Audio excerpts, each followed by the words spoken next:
Hello everyone, how are you? I hope you are good. आज हम बात करने वाले हैं वाइस प्रेसिडेंट के बारे में, और इससे रिलेटेड जितने भी क्वेश्चंस पूछे गए थे प्रीवियस ईयर्स में वो सब हम डिस्कस करेंगे। ओके, तो पहला क्वेश्चन देखते हैं। As of October 2020 who is the vice president of India? October 2020 में वाइस प्रेसिडेंट कौन था इंडिया का?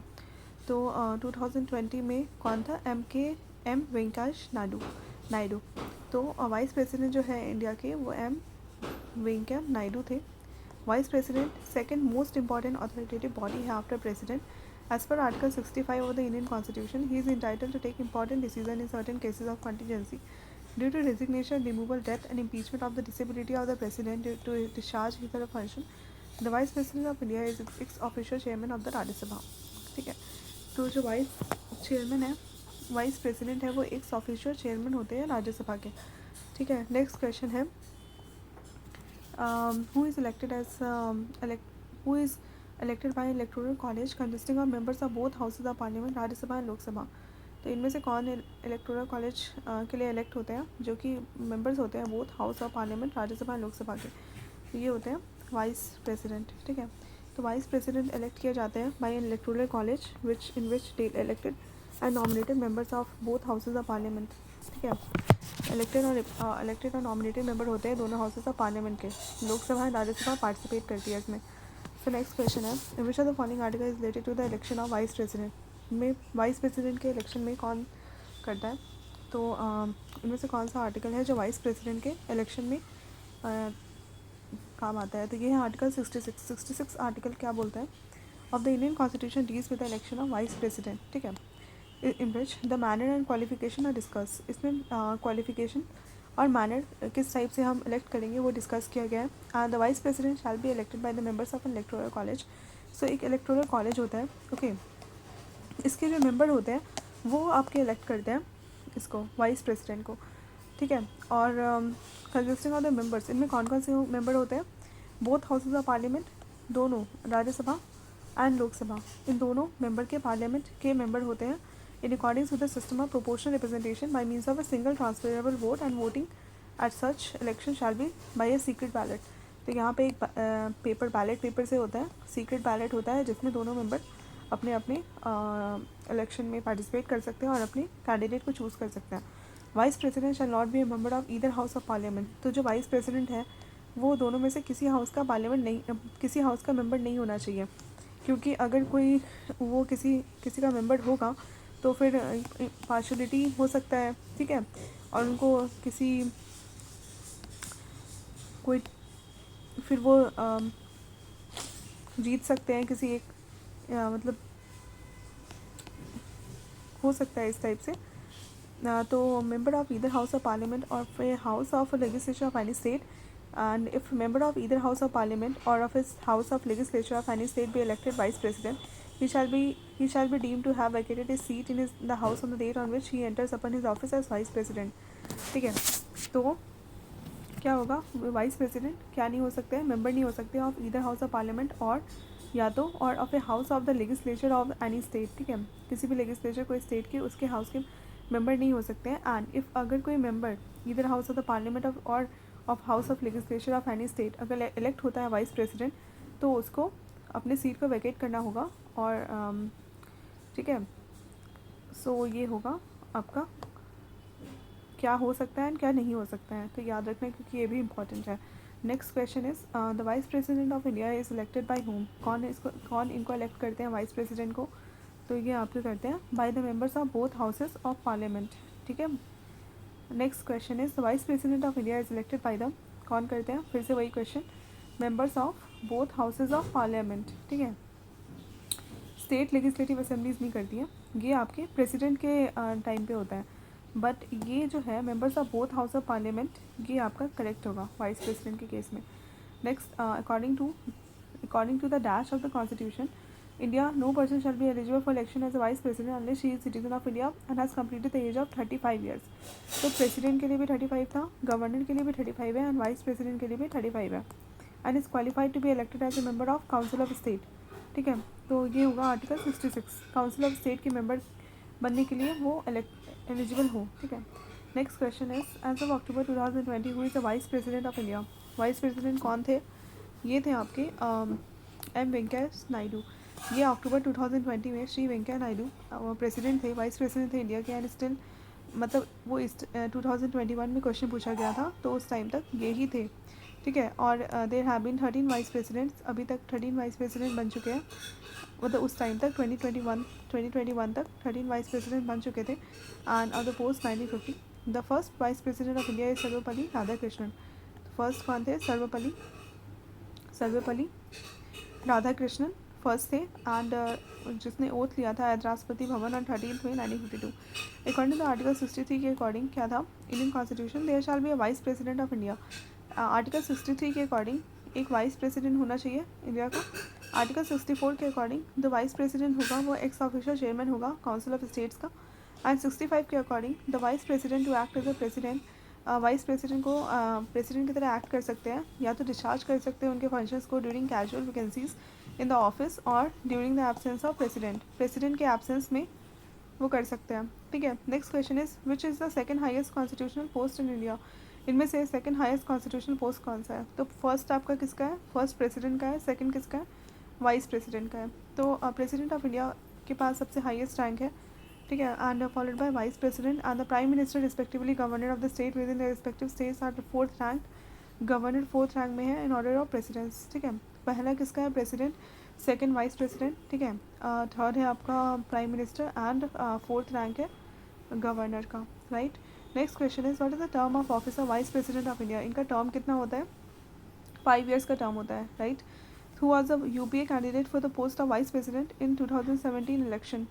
कौन थे? ये थे आपके गोपाल कृष्ण गांधी। इन 2017 में वाइस प्रेसिडेंशियल इलेक्शन के लिए जो कैंडिडेट थे वो यूपीए के वो थे mister Gopal Krishna Gandhi, while the NDA candidature was mister Venkaiah Naidu, Shri Venkaiah Naidu. Phone करके जब पूछो कि खाना आपका बनेगा या नहीं बनेगा, रुपू भी कान में हेडफोन लगा के काम कर रहा है। Venkaiah Naidu, Sri Venkaiah Naidu emerged victorious in the election of Vice President, which was held on 5th August 2017. He is the 13th by-person Vice President of India. ठीक है. Next question is decisions on any dispute related to election of Vice President of India is taken by. अगर कोई भी dispute होता है vice president election of vice president के द्वारा तो वो कौन करता है? तो कोई भी डिस्प्यूट रिजॉल्व कौन करता है? ये सुप्रीम कोर्ट रिजॉल्व करता है, ठीक है। According to the constitution of India the supreme court has a right to decide on any dispute. कोई भी डिस्प्यूट होगा related to election of the president और वाइस प्रेसिडेंट। अगर जो प्रेसिडेंट और वाइस प्रेसिडेंट के बीच में कोई भी डिस्प्यूट होता है तो वो हमारे सुप्रीम कोर्ट वो करते हैं, इसको डिसाइड करते हैं कि क्या करना चाहिए। Next is to who among the following serves as the ex officio Rajya Sabha speaker. इसमें एक्स ऑफिशियो राज्यसभा स्पीकर जो है वो इनमें से कौन सर्व करता है? ये है आपके वाइस प्रेसिडेंट। तो वाइस प्रेसिडेंट जो है कंट्री के ऑफ इंडिया के जो वाइस प्रेसिडेंट है is x official chairman of the Rajya Sabha, ठीक है, upper house of parliament. But during any period, किसी पीरियड में व्हेन द वाइस प्रेसिडेंट अगर प्रेसिडेंट की तरह एक्ट करते हैं under the article 65, he shall not discharge the duties of the office of chairman of Rajya Sabha and shall not be entitled to pay or allowances payable to the chairman of Rajya Sabha under article 97. तो देखो vice president of India एक officer chairman होते हैं राज्यसभा के, ठीक है। जो vice president हो गए तो एक ऑफिशियल चेयरमैन होते हैं किसके? राज्यसभा के, राइट। अब बट ड्यूरिंग एनी पीरियड किसी कारणवश जो वाइस प्रेसिडेंट है उनको प्रेसिडेंट की तरह एक्ट करना हुआ, तो ये जो वाइस प्रेसिडेंट है किसी कारणवश उनको प्रेसिडेंट की तरह एक्ट करना हुआ, ठीक है, अंडर आर्टिकल किसके आर्टिकल अंडर में 65 के अंडर में उनको अगर प्रेसिडेंट की तरह एक्ट करना हुआ तो वो he shall not discharge the duties of the office of chairman. तो फिर वो जो एक्स ऑफिशियल चेयरमैन का जो ड्यूटी है वो नहीं निभा सकते हैं राज्यसभा का। And shall not be entitled to pay or allowances payable to the chairman of Rajya Sabha. और जो भी उनको चेयरमैन के पद पे जो भी उनको मिलता था सैलरी अलाउंसेस वो उनको अब नहीं मिलेगा। ये आर्टिकल 97 के अकॉर्डिंग है। 97 बोलता है कि आपको अगर आप प्रेसिडेंट की कुर्सी पे बैठ गए हो, आप प्रेसिडेंट का काम कर रहे हो तो आपको चेयरमैन की सैलरी वगैरह अलाउंसेस वगैरह आपको नहीं मिलेगी, राइट। अब प्रेसिडेंट को जो भी मिलता है वो उनको मिल जाएगा, चेयरमैन को जो मिलता था वो नहीं मिलेगा बस, राइट। तो ये आर्टिकल याद रखना 97 और एक है आर्टिकल 65 जिसके तहत वो प्रेसिडेंट का रोल प्ले कर सकते हैं, ठीक है। और तो ये सब ठीक है। नेक्स्ट क्वेश्चन है which of the following options does not qualify to become the vice president of India. इनमें से कौन सा ऐसा ऑप्शन है जो नहीं क्वालिफाई करता है वाइस प्रेसिडेंट बनने के लिए? इंडियन सिटीजन होना चाहिए, ये तो करेक्ट है। 35 के ऊपर होना चाहिए, ये भी सही है। होल्डर ऑफ लोकसभा मेंबरशिप, तो लोकसभा मेंबरशिप होना ज़रूरी नहीं है। होल्डर ऑफ राज्यसभा मेंबरशिप होना ज़रूरी है, क्योंकि उनको एक ऑफिशियल चेयरमैन बनना है राज्यसभा का। तो अगर वो राज्यसभा के मेंबर को फुलफिल नहीं करते हैं, मेंबर नहीं होते हैं, तो फिर क्या होगा? So the electoral qualification of the vice president are as follows. Vice president बनने के लिए उसको ये चीज़ें करना पड़ेगा। एक सिटीज़न होना चाहिए इंडिया के, अटेन एज ऑफ 35 ईयर्स वो कंप्लीट कर चुके हों। A member of Rajya Sabha has the qualification to be elected, तो उनको राज्यसभा का मेंबर बनना पड़ेगा, ठीक है। Has a member of Rajya Sabha has the qualification to be elected, उनको राज्यसभा का मेंबर होना पड़ेगा। And should not hold any post of profit under the government of India or state government, तो कोई पोस्ट ऑफ प्रॉफिट नहीं वो हो उनका under the government of India के अंडर या फिर स्टेट गवर्नमेंट के अंडर, ठीक है, राइट। सो ये हो गया। फिर नेक्स्ट आते हैं पार्लियामेंट की बात करते हैं। पार्लियामेंट में who among the following is directly responsible to the parliament for all matters related to defence services of India. Defence service के लिए कौन है? ये आपके डिफेंस मिनिस्टर रिस्पॉन्सिबल है डिफेंस सर्विसेज ऑफ इंडिया के लिए। So defence minister of India directly responsible होते हैं पार्लियामेंट को for all matters related to Indians defence services. The president is the chief of all 3 armies. जो president होता है वो 3 आर्मी के लिए रिस्पॉन्सिबल है, ठीक है। तो जितने भी नेवीज़ वगैरह है, आर्मी, जितने भी फोर्सेस है, तो उनमें प्रेसिडेंट सुप्रीम कमांडो होता है। बट जो ये डिफेंस मिनिस्टर है वो आपके डिफेंस सर्विसेज के लिए रिस्पॉन्सिबल होते हैं। President declare war and peace for the country. जो प्रेसिडेंट है वो वॉर डिक्लेयर कर दिया एंड पीस कंट्री के लिए, right. So next, who among the following is considered as the first law officer of the government of India. तो जो first law officer है वो कौन होते हैं? गवर्नमेंट ऑफ इंडिया के अंदर फर्स्ट लॉ ऑफिसर कौन होते हैं? ये होते हैं आपके अटॉर्नी जनरल। अटॉर्नी जनरल जो होते हैं, अटॉर्नी जनरल वो कंसिडर किए जाते हैं as the first law officer of government of India. किसका आर्टिकल के अकॉर्डिंग? 76 आर्टिकल के अंडर ये अटॉर्नी जनरल कंसिडर किए जाते हैं first law officer of government of India as per article 76 clause 1 है, right. So of the Indian constitution attorney general appoint किए जाते हैं प्रेसिडेंट ऑफ इंडिया के थ्रू। तो ये याद रखना 76(1), देखो 76 में क्या है? एक attorney general law officer, highest law officer माने जाते हैं। 76(1) क्लाउज 1 के अंडर प्रेसिडेंट ऑफ इंडिया इनको सेलेक्ट करती है, अपॉइंट करती है, एंड ही और she has the right to hear in any court of the territory. तो उनको कोई भी कोर्ट में हियर कर सकते हैं। दिस ही और she has the right to hear in any court of the territory. कोई भी कोर्ट हो वहाँ पे वो कर सकते हैं। And his main objective is to advise the union government in legal matters.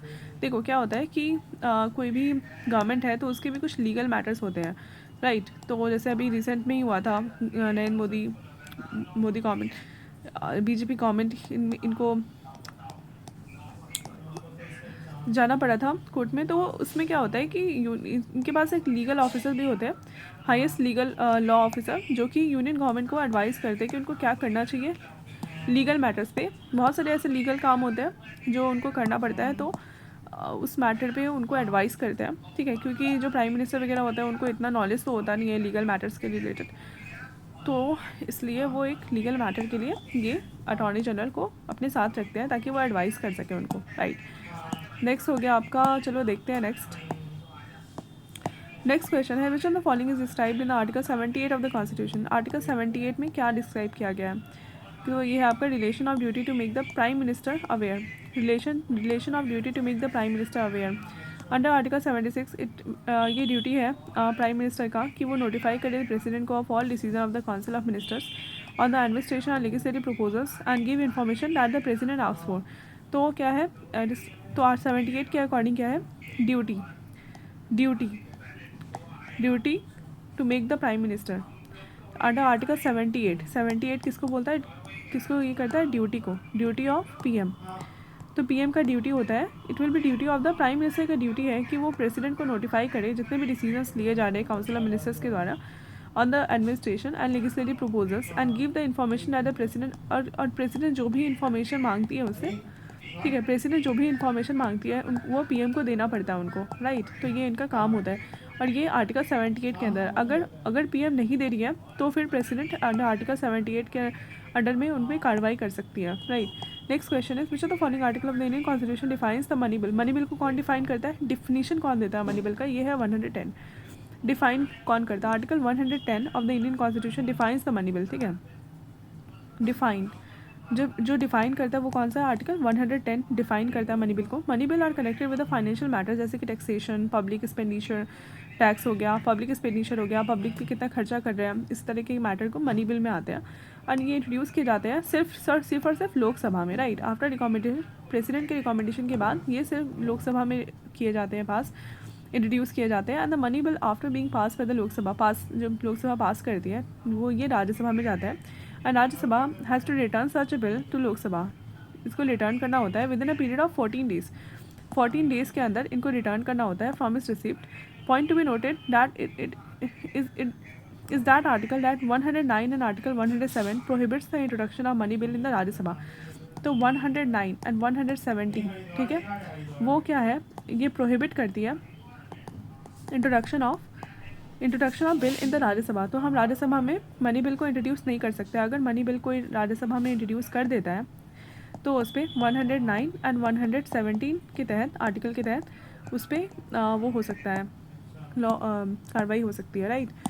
तो ये सब बात है 109 एंड 117 याद रखना। एंड 110 डिफाइन करता है मनी बिल को। Next, which of the following is not a part of the Indian parliament. ये इंडियन पार्लियामेंट कौन सा इसमें पार्ट नहीं है। इंडियन पार्लियामेंट का प्रेसिडेंट पार्ट है, राज्यसभा ये पार्ट है, लोकसभा भी, स्टेट लेजिस्लेटिव असेंबलीज ये जो है वो इंडियन पार्लियामेंट के पार्ट नहीं है। पार्लियामेंट ये एक सुप्रीम लेजिस्लेटिव बॉडी है इंडिया का। एंड इंडियन पार्लियामेंट कंप्राइज करता है, इंडियन पार्लियामेंट जो पार्लियामेंट है उसमें क्या है, प्रेसिडेंट है एंड द 2 हाउसेज है, 2 हाउसेज हैं जो कि राज्यसभा एंड जिसको बोलते हैं council of states, right, state का काउंसिल, एंड लोकसभा। लोकसभा को क्या बोलते हैं, हाउस ऑफ पीपल। लोकसभा जो है हाउस ऑफ पीपल है एंड राज्यसभा जो है काउंसिल ऑफ स्टेट है and Lok Sabha house of people. तो द प्रेसिडेंट के पास पावर होता है कि वो समॉन कर सके and prorogue either house of the parliament और डिजॉल्व लोकसभा, और वो लोकसभा को डिजॉल्व भी कर सकती हैं, ठीक है। Next question is the parliament of the India include, India के पार्लियामेंट क्या इंक्लूड करते हैं, लोकसभा, राज्यसभा एंड प्रेसिडेंट। तो पार्लियामेंट में बस 3 चीज़ें हैं, लोकसभा, राज्यसभा एंड प्रेसिडेंट, ठीक है। तो ये भी क्वेश्चन बहुत इंपॉर्टेंट है, याद रखना। Next question is next which of the following is not a part of the Indian parliament. इनमें से कौन सा इंडिया पार्लियामेंट का पार्ट नहीं है। तो फिर से वही क्वेश्चन, लेजिस्लेटिव काउंसिल आपका इंडियन पार्लियामेंट का पार्ट नहीं है। कौन है, president, council of states, the council of states, right, and the president. Next question is, as per the Constitution of India, for a period of dash days, a member of either house of the Parliament is without permission of the House absent from all meetings thereof. The House may declare his seat vacant. कितने दिन के लिए है, 60 days. Under the Article 102 article के according of the Indian Constitution, अगर कोई member of, if a member of either house of Parliament absent होता है 60 days के लिए without permission के बिना, ठीक है, of the House, then the House can terminate his or her membership. तो अगर 60 days के क्या है, 60 डेज से ज़्यादा वो एब्सेंट होता है बिना किसी परमिशन के, तो उसको हाउस टर्मिनेट कर सकती है उसकी मेंबरशिप को, राइट। ये आर्टिकल 102 के रिलेटेड। सो ये है, ठीक है। तो what is the maximum time gap between 2 successive session of the parliament. कितना टाइम गैप होता है, 6 मंथ का होता है। तो जो मैक्सिमम टाइम गैप अलाउ किया जाता है 2 successive session of the parliament, ये 6 मंथ का होता है। Hence the parliament must meet at least 2 times in year. तो पार्लियामेंट जो है वो एटलीस्ट 2 बार तो मिलनी ही चाहिए। Summoning of parliament is specified in the article 85 में स्पेसिफाइड है and of the Indian constitution. Summoning is a process. क्या होता है समॉनिंग, क्या होता है, एक प्रोसेस है of calling all members of the parliament to meet. Summoning एक प्रोसेस होता है जहाँ पे हम जितने भी मेंबर है पार्लियामेंट को एक मीट की तरह होता है, जैसे गूगल मीट पे हम करते हैं वैसे ही समॉनिंग एक प्रोसेस होता है जिसमें हम मेंबर्स को बुलाते हैं पार्लियामेंट में मिलने के लिए। It is significant that India does not have fixed parliamentary calendar. India के पास कोई फिक्स्ड पार्लियामेंट्री कैलेंडर नहीं है। By convention parliament meets for 3 session, 3 session के लिए मिलती है एक साल में, जैसे कि बजट सेशन के लिए मिलती है, लॉन्गेस्ट सेशन होता है ये, monsoon session and winter session, ठीक है। बजट सेशन के लिए मिलती है, मानसून सेशन के लिए मिलती है एंड विंटर सेशन के लिए मिलती है। Next question is, under the Indian constitution which of the following has a right of legitimate power. किसके पास होता है, पार्लियामेंट के पास होता है। Next question is who among the following was the oldest at the time of taking the oath of prime minister for the first time. तो बहुत old कौन थे जो प्राइम मिनिस्टर का ओथ ले रहे थे? तो मोरारजी देसाई। ये क्या ओल्डेस्ट पर्सन थे जो ऑफिस को होल्ड कर रहे थे at the prime minister at the age of 81 years में ये प्राइम मिनिस्टर बने थे Morarji Desai. In the history of Indian politics who soft fourth prime minister. ये फोर्थ प्राइम मिनिस्टर थे हमारे इंडिया के, मोरारजी देसाई। एंड ये बने थे 1977 से 1979 तक, ठीक है। 77 से लेकर 79, leading the government form by Janata party. तो ये जनता पार्टी के थे, राइट। तो यहाँ पे कुछ रोलिंग प्लान वगैरह आया था, प्लानिंग आप याद रख करो। Next, who among the following can introduce a government bill. कौन गवर्नमेंट बिल को इंट्रोड्यूस कर सकता है? तो मिनिस्टर ऑफ लोकसभा ये नहीं कर सकते हैं। Member of parliament who is not in minister ये भी नहीं कर सकते। Members of treasury bill branch in Lok Sabha to be a minister in any house of the parliament. Lok Sabha नहीं, मिनिस्टर इन एनी हाउस, कोई भी हाउस के हो मिनिस्टर वो कर सकते हैं। बिल इंट्रोड्यूस बाय मिनिस्टर्स, जो मिनिस्टर्स इंट्रोड्यूस करते हैं बिल उसको हम गवर्नमेंट बिल्स बोलते हैं। गवर्नमेंट बिल एक होता है प्राइवेट बिल, एक गवर्नमेंट बिल होता है। तो कोई भी मिनिस्टर वो बिल को इंट्रोड्यूस कर सकते हैं, ठीक है। पानी की टंकी भर गई है, कृपया मोटर बंद कीजिए। Attention please, water.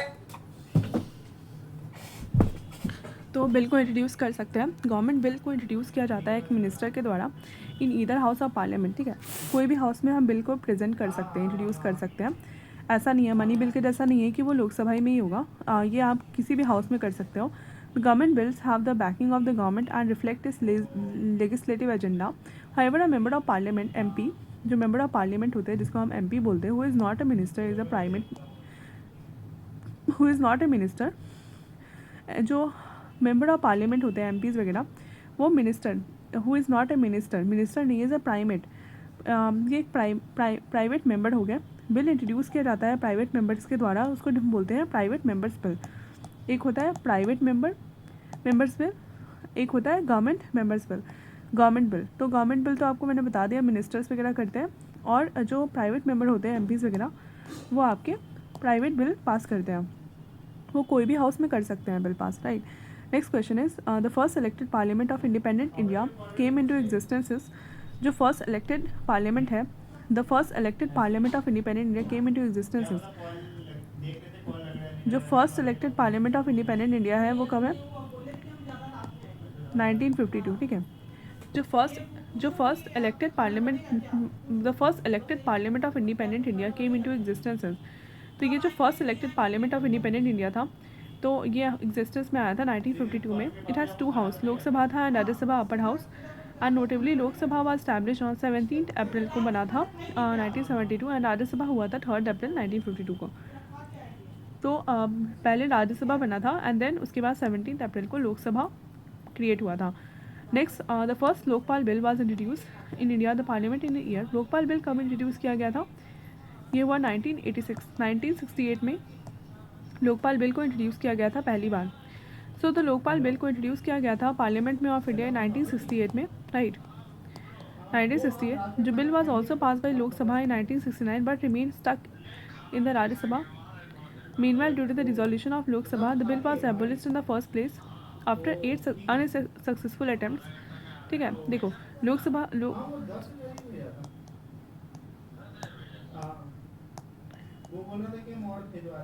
जो लोकपाल बिल है वो इंट्रोड्यूस किया गया था पार्लियामेंट में 1968 में, राइट। 1968 में बिल को पास किया गया था, 1968। The bill was also pass by Lok Sabha. So Lokpal bill को फर्स्ट इंट्रोड्यूस किया गया था पार्लियामेंट में 1968 को। Bill was also pass by Lok Sabha में पास किया गया है 1969, ठीक है।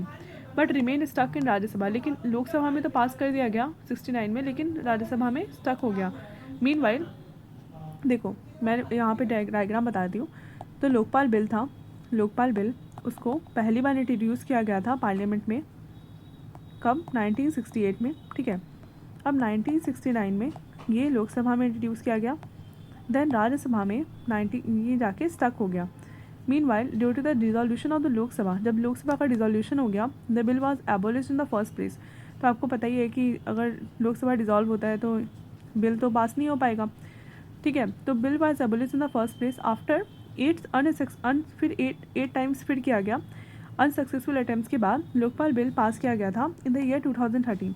अब जो है यहाँ पे 2013 में, क्योंकि 69 से लेकर पूरे 8 अटैम्प्ट्स हुए थे, 8 अटैम्प्ट्स के बाद 2013 में ये बिल को पास किया गया, ठीक है। It was enacted as soon as the president approved it. ये इनैक्ट हुआ जब प्रेसिडेंट ने इसे 2014 में अप्रूव कर दिया गया, ठीक है। ये अप्रूव कर दिया गया 2014 में जाकर अप्रूव हुआ। According to the act the Lokpal bill have the president and maximum 8 members. तो इस एक्ट के अकॉर्डिंग क्या है, लोकपाल बिल के पास लोकपाल बिल एक प्रेसिडेंट होगा लोकपाल में, ठीक है, एंड मैक्सिमम 8 मेंबर्स होंगे उसके।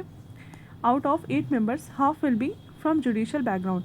तो 8 मेंबर में से जो आधे मतलब 4 मेंबर जो होंगे वो कोई जुडिशियल बैकग्राउंड से होंगे, एंड हाफ मेंबर्स और 4 members will be from schedule caste से होंगे, and schedule tribes backward class से होंगे, and minorities, right, and women भी होंगे। करेंटली 19 है।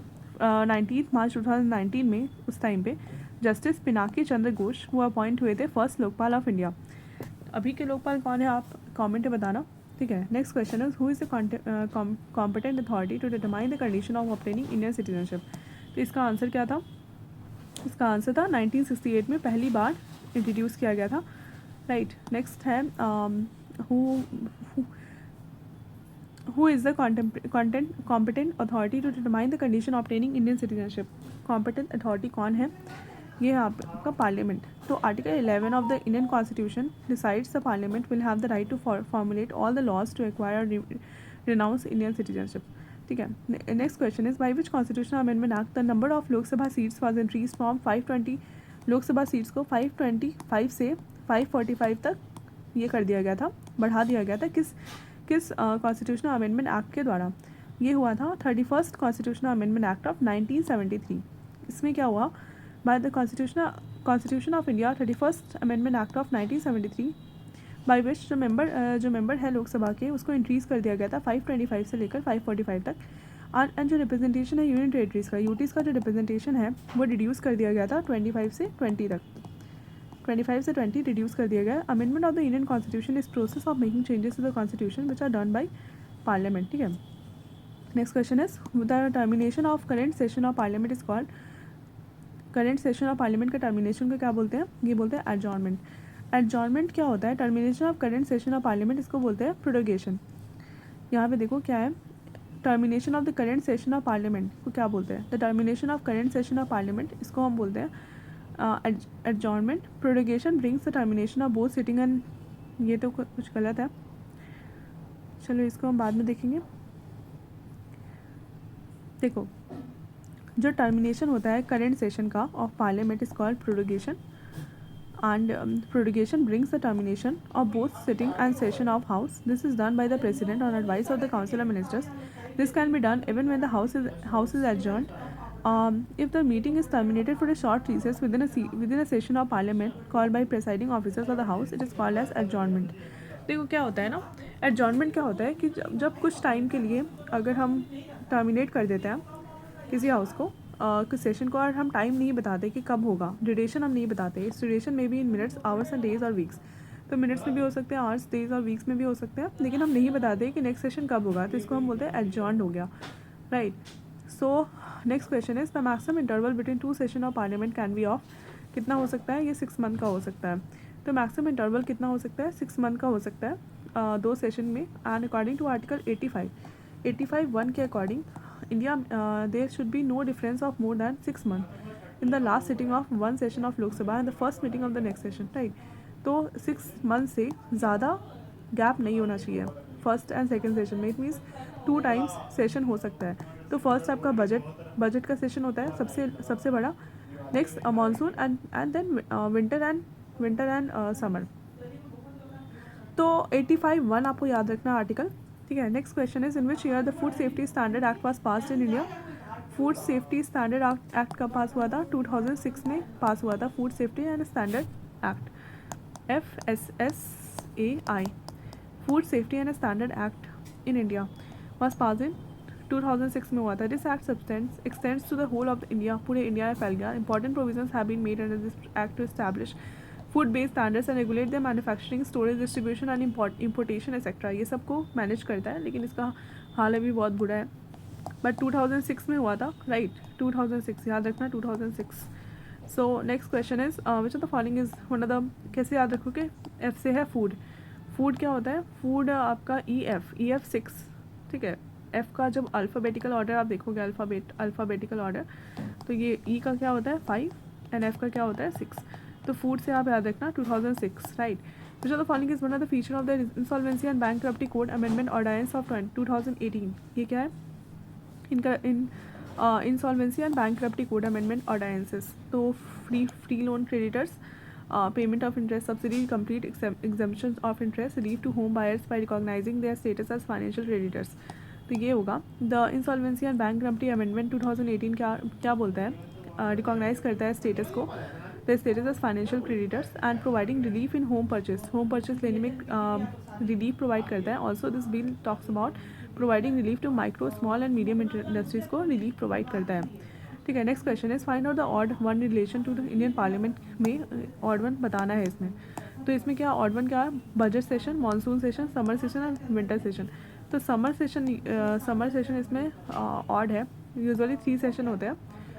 एक बजट सेशन होता है जो कि अब कब होता है, फरवरी से मई में होता है, फरवरी टू मई, मार्च अप्रैल मई, ठीक है, फरवरी से मई में के बीच में होता है। मानसून सेशन कब होता है, जुलाई सितंबर में होता है, जुलाई सेशन है, मानसून सेशन होता है अगस्त सितंबर, ठीक है। तो आप याद रखना अगस्त सितंबर, यहाँ पे जुलाई, यहाँ पे बरसात होती है तो मानसून। बजट सेशन फरवरी मई में होता है, अप्रैल आपको पता ही है, अप्रैल मार्च में होता है हमेशा। विंटर सेशन कब होता है, नवंबर दिसंबर में होता है। तो अभी नवंबर दिसंबर में विंटर सेशन होने वाला है, ठीक है। तो आप एक बार जाके भी देख सकते हो, सेशन को देखना बहुत इंपॉर्टेंट है। आप सेशन को भी देख सकते हो तो बहुत कुछ आपको जानने को मिलेगा, रियल में आप जान सकोगे क्या क्या होता है उसके अंदर। सो नेक्स्ट देखते हैं, विच of the following is not a regular session of Indian parliament, इनमें से कौन सा रेगुलर सेशन नहीं है, तो ये समर सेशन नहीं है, समर सेशन नहीं होता है। विंटर होता है, बजट होता है और मानसून होता है। सो नेक्स्ट है, which of the following standing committee in each house of parliament, इनमें से कौन सा स्टैंडिंग कमेटी है हर एक हाउस ऑफ पार्लियामेंट का, तो ये है petition committee, privilege committee, business consultative committee, सारे ही है।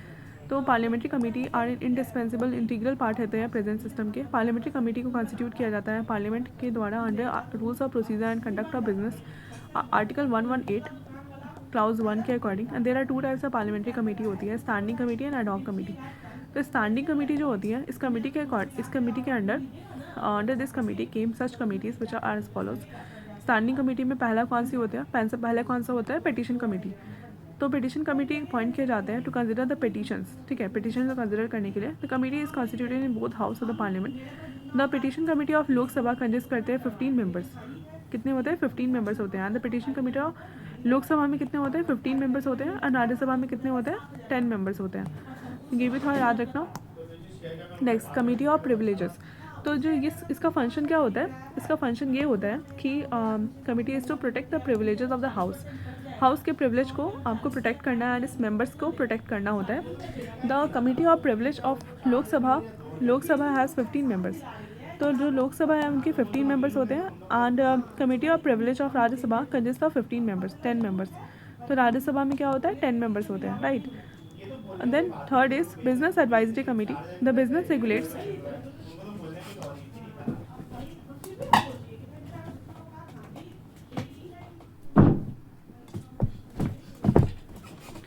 Business advisory committee. The committee regulates the schedule and time table.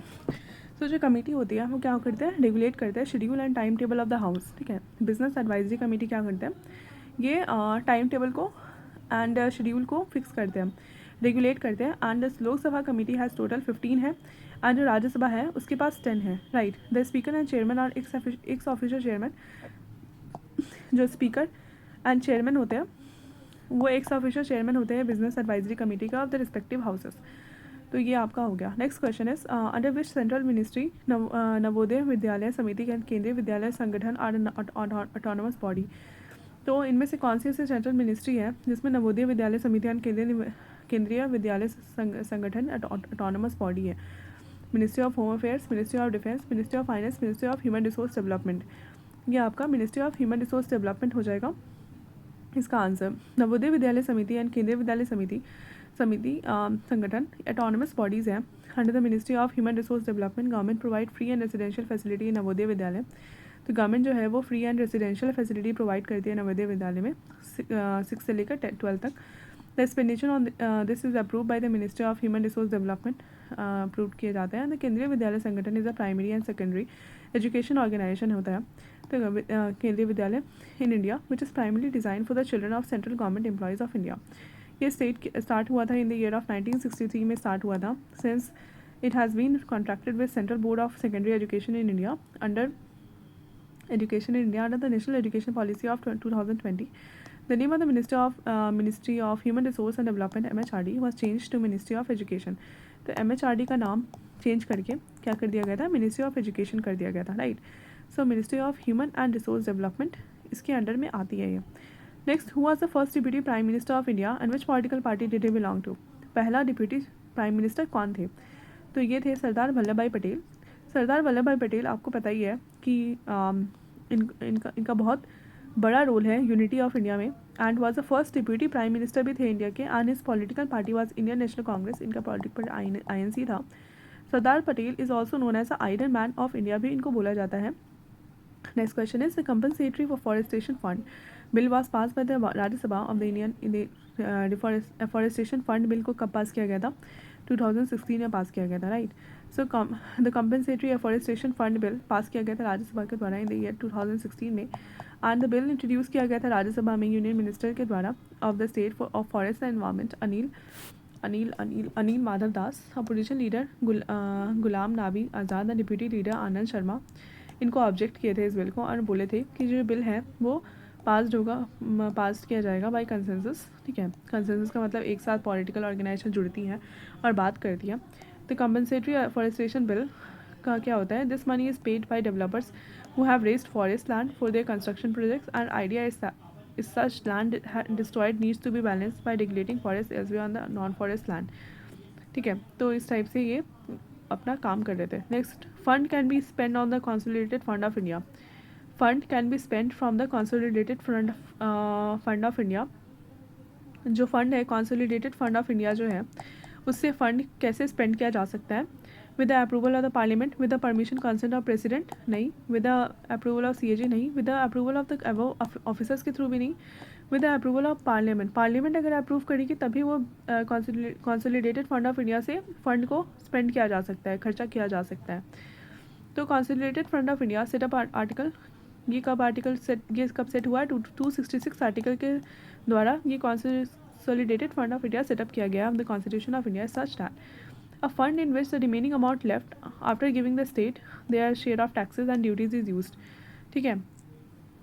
तो ये एक लार्जेस्ट फंड होता है इंडिया का, प्लेस अंडर द पार्लियामेंट के अंडर आता है। फंड के not be withdrawal without the approval of the parliament. Parliament के अप्रूवल के बिना फंड को हम विड्रॉ नहीं कर सकते हैं, आर्टिकल 266 में मेंशन है ये। Next question is consolidated fund of India is a fund in which all taxes collected by union and state government are deposited except income tax. गलत, all funds received by or on behalf of the government of India are deposited. ये है correct. तो union and state government contribute equally to it नहीं, saving of union and state government are deposited नहीं। ये जो funds receive करते हैं on behalf of the government of India के बिहाफ में जो भी फंड्स रिसीव किया जाता है वो होता है कंसोलिडेटेड फंड ऑफ इंडिया।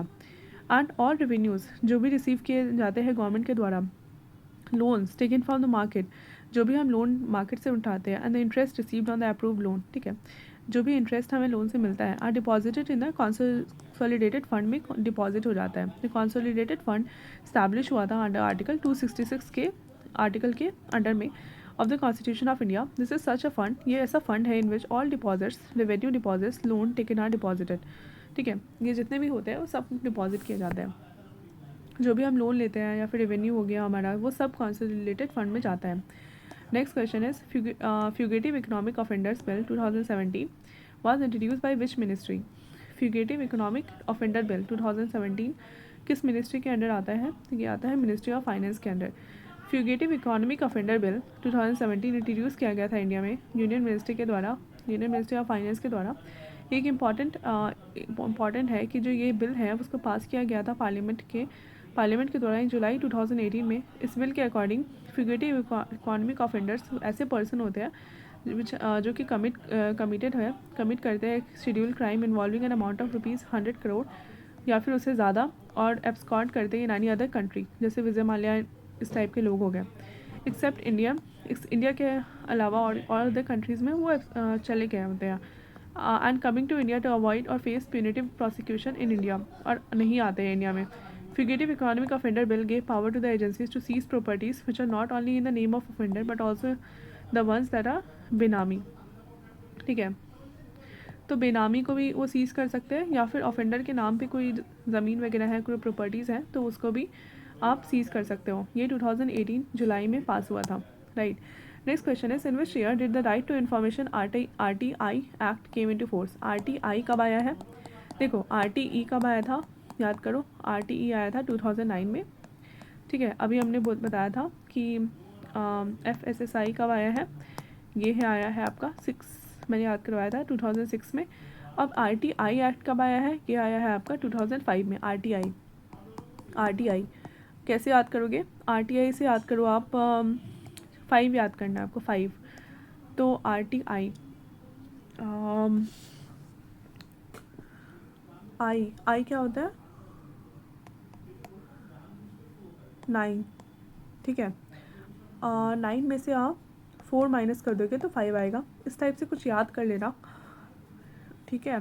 तो 2005 में याद कर लेना, 2005 में RTI एक्ट आया था। Right to information act law pass by the parliament of India, जो कि आया था 12 अक्टूबर 2005 को। एंड ये लॉ एम्पावर करता है पूरे all citizen of India to see and receive information recorded in government files. तो गवर्नमेंट फाइल्स में जितने भी इन्फॉर्मेशन रिकॉर्डेड हैं वगैरह, वो आप देख सकते हो। हमारा राइट है कि हम देख सकते हैं इसे, ठीक है। Next question is, under MP local development scheme, under MP local development scheme के under annual amount fix for each MP, जो एनुअल अमाउंट हर एक MP के ऊपर फिक्स किया गया है for the developmental work in their own area, कितना है? ये आपका 5 करोड़।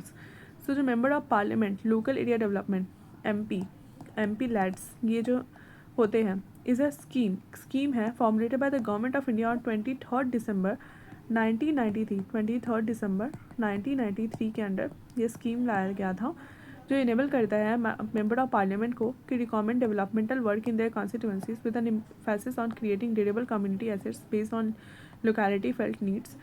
ईच MP हर एक MP को 5 करोड़ एलोकेट किया जाता है, ठीक है, crore per year since 2011 to 12, ठीक है, किया गया था। नेक्स्ट राज्यसभा की बात करेंगे, बट इस वीडियो में नहीं, नेक्स्ट वीडियो में हम करेंगे, क्योंकि ये वीडियो काफ़ी लंबा हो चुका है। So thank you so much for watching this video, and if you like this video please subscribe to my channel and share with the friends. Thank you.